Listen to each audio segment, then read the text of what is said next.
présente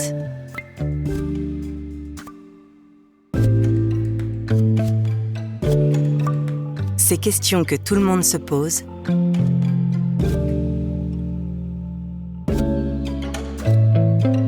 de Maud Ankawa, lu par Camille Lamache avec la participation de l'autrice.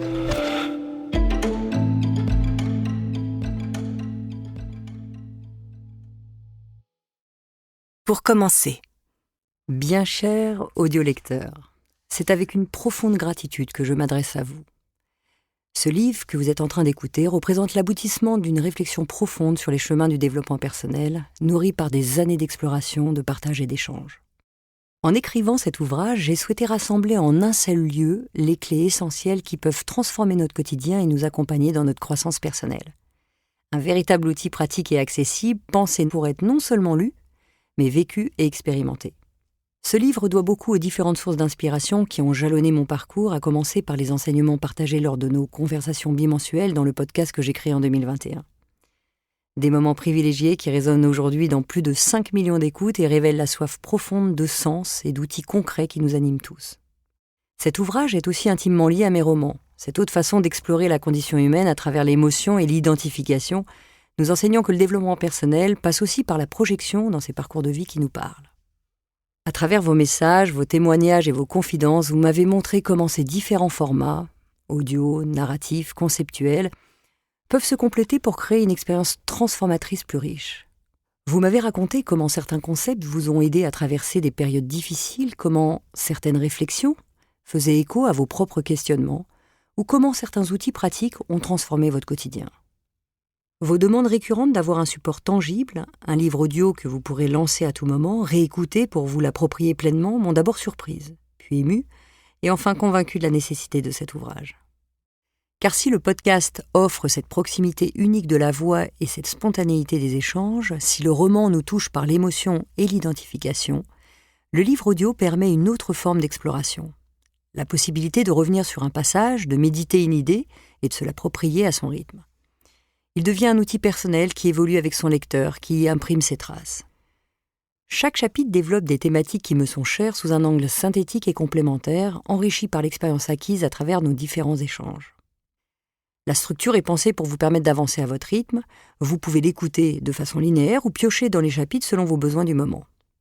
Les récapitulatifs de fin de chapitre vous guideront et vous aideront à vous approprier les concepts afin d'intégrer ces outils dans votre quotidien. En écrivant ces pages, j'ai pensé souvent à vos visages que je ne connais pas, à vos voix que je n'ai jamais entendues, mais dont j'ai lu les mots emplis d'authenticité. J'ai pensé à cette communauté invisible mais si présente, à cette connexion particulière qui s'est tissée entre nous.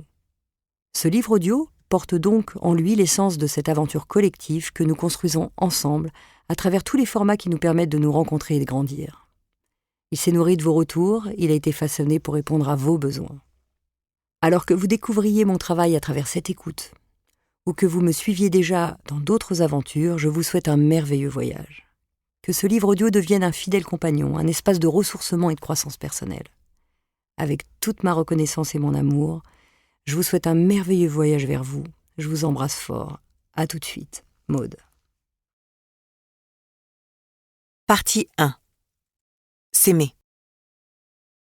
Chapitre 1. Pourquoi est-ce si difficile de s'aimer ?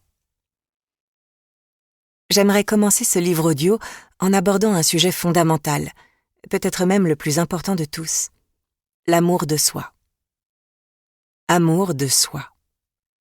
Ces 3 petits mots semblent si simples, et pourtant combien d'entre nous peuvent affirmer s'aimer pleinement, inconditionnellement, et vivre sans la présence de cette petite voix critique qui leur murmure qu'ils ne sont pas assez beaux, pas assez intelligents, pas assez accomplis, pas assez aimables, etc. Dans notre monde saturé d'images idéalisées, de réussites spectaculaires, de vies mises en scène en ligne, comment ne pas nous sentir en décalage ? Les réseaux sociaux créent un miroir déformant dans lequel nous comparons notre réalité brute aux versions soigneusement filtrées des autres. Comment nous aimer dans ce contexte ?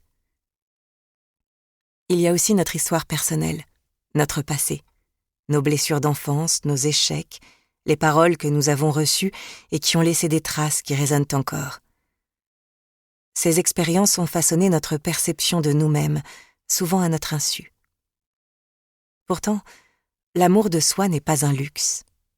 C'est un besoin vital, le socle sur lequel nous construisons notre relation au monde. Sans amour de soi, nous sommes comme une maison bâtie sur du sable, vulnérable à chaque tempête émotionnelle. Avec l'amour de soi, nous devenons une forteresse, capable de résister aux vents les plus violents. Nous espérons que vous avez apprécié cet aperçu. Pour continuer à écouter ce livre audio sur Google Play Livres, utilisez le lien dans la description de la vidéo.